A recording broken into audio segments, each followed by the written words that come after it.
welcome back to the channel. Hey, today I wanted to go over 8 cool features that the Gladiator has back there that I bet you didn't know. Okay, for this first one we have to start in the back seat. This has to do with lockable storage.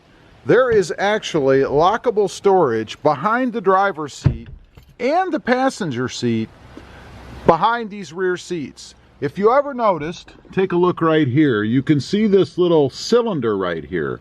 This cylinder is to lock the back seats here so that nobody can pull them forward.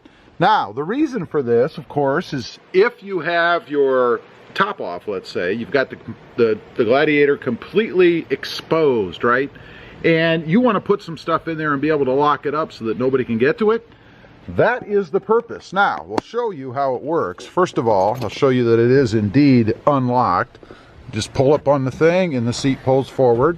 You can see there's storage back there. There's also more storage over there behind the passenger side. So, we'll go ahead, put the seat up, and then you need your key. So go ahead and flip out the key. There you go. And then just stick it in the lock here in the cylinder. Turn it. Pull it out. Take your key with you, of course. And now it's locked. Nobody can pull that seat open. Next up, another storage item, if you will. This is storage for all of the fasteners and any of the hardware that you have to take off to remove the back part of the top here. Now, what I'm talking about, there are, of course, screws and things that you have to remove right here. So what do you do with them once you take them off? Put them back in the holes, then have to screw around with taking them out again? No. Jeep has thought of that, and they gave us a little storage area right here where all of that stuff can be stored. They even show you how they're supposed to be positioned in here, I guess, so that you know where everything goes. It covers the doors, the windshield, and of course the top as well. This just pulls up and out like so, and it exposes all of the holes and areas there where you would store everything that you'd have to remove. Pretty cool. And I believe this even pulls out so that you then can carry this around with you as you're trying to put the screws and things back in. Pretty neat feature. Next up, carrying on in the vein of storage, Jeep has provided this great big case-like storage piece that you can actually remove and carry with you if you want to. You can use it as a stool, for example, somewhere, say you were out camping. What it is this piece right here, this whole storage unit. First of all, there are 2 compartments, one on each side, which you can see I have full of junk, but there is a lock in here. So you could put something down here, leave it in the truck, and lock it up if you wanted. But you can also remove a few little of those Torx head bolts underneath, and this whole unit actually comes out. Let's go ahead and put that up so you can see the whole thing. This whole piece would come out, and they even give you a handle here to carry it around with you. Now, as I mentioned, if you're out camping somewhere and you don't want to sit on the ground, you don't have any chairs or whatever, you could actually sit on this thing as well. Pretty cool. Okay, next up, and we have to be on the ground for this one, has to do with the spare tire underneath here. You guys can see right in there, there's kind of a silver colored shroud right back in here that goes around at least this side of the spare tire. Now, what Jeep has done, they realize, of course, that folks are going to mod their trucks and probably going to change out the wheels and tires over there for something bigger. This little area here will accommodate up to a 35-inch tire. So, obviously, if you're going to change your 4 drive tires, you're going to want the spare to match. Otherwise, you might be kind of cockeyed going down the road, right? So a 35-inch tire will fit here underneath. They've given you room, you can see in between the existing spare and this shroud, so that you can fit a 35-inch tire, or up to a 35-inch tire underneath. Okay, next up, let's talk about rear seat head restraints, or rear seat head rests, I guess is probably a better description. You don't really restrain your head when you're sitting back there. Now, a lot of manufacturers are doing this now, and Jeep, of course, is included. Go ahead and put this seat down. You can see I've already got the other one down over there. But a nice, easy to reach, handy button so that you can just push the button and pull down the head restraint. Couple of reasons for that. One, it allows you to see out of the rear much easier. And two, when you put the seat down, it doesn't hit the front driver's side or passenger side, I guess, seat.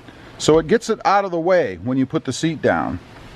Pretty handy and pretty forward thinking. Next up, let's talk about the third brake light. You notice right there behind me, there is no third brake light in the back of the cab. Most, if not all, pickup trucks have the third brake light located right here. But you see, there was a problem with that for Jeep. They couldn't do it because, after all, that part comes off. So, to follow the, I'm sure, government mandated rules, Jeep actually moved or put the third brake light back here in the tailgate. Handy, out of the way, and still visible and still compliant. All right, moving on to number 7, and we're going to have to pop the hood for this one. You notice right up on top is the alternator. Now, in many vehicles these days, the alternator is hidden somewhere where you couldn't find it even if you knew where it was. But Jeep has put this on top, not because they're looking for maintenance issues or easy ways to work on it necessarily, but to keep it up out of the water. So if you're off-roading and you're going through water, the alternator's not down below getting soaked and causing problems. Right there on top, pretty cool. We've come to number 8. Now this one is kind of controversial for me, to be quite honest. It is a safety feature and I understand why they're doing it, but I think I'd probably rather not have it at all. But I bet it is a feature that you didn't know about. So let's go ahead and hop in. I'll show you. This has to deal with reverse, right? So let's go ahead and start her up. There you go. And let's say that if you're like me and you're backing up or something and you want to be able to see what's behind you, you know, what I normally would do is I would pop the door open and then I would take a look, you know, right down here to see, for instance, if I'm near a curb or if there's any obstacles or anything like that. But here's the problem. Let's go ahead and put it in reverse. It's in reverse right now and it states right there that the vehicle is not in park. Well, we know that. We're in reverse. Let's go ahead and hit the gas and see what happens. Remember, I'm trying to see what's down there beside me. I've taken my foot off the brake and I've gotten this message: auto park engaged, shift to park, then shift to gear. And it will not. You can hear me rev it there a little bit. I'm still in reverse. It will not let me back up if the driver's side door is open. Now, again, I'm not a big fan of that because there are times when I'm backing up, or imagine if you're maybe out somewhere, I don't know, on a trail or whatever, and you're getting close to something and you have to back up and you want to open the door and look down. Otherwise, I guess you have to lean halfway out of the window. I don't know. But you want to look down there right along the side of the truck here to see if there's any obstacles or if you're going to hit anything. You can't do it. I mean, you can open the door and look, but you're going to have to shut the door if you actually want to engage reverse and back up. I don't know about that one. Anyway, leave a comment down below. Let me know what you think of that. Thanks for watching, and we'll see you next time on the web. Bye.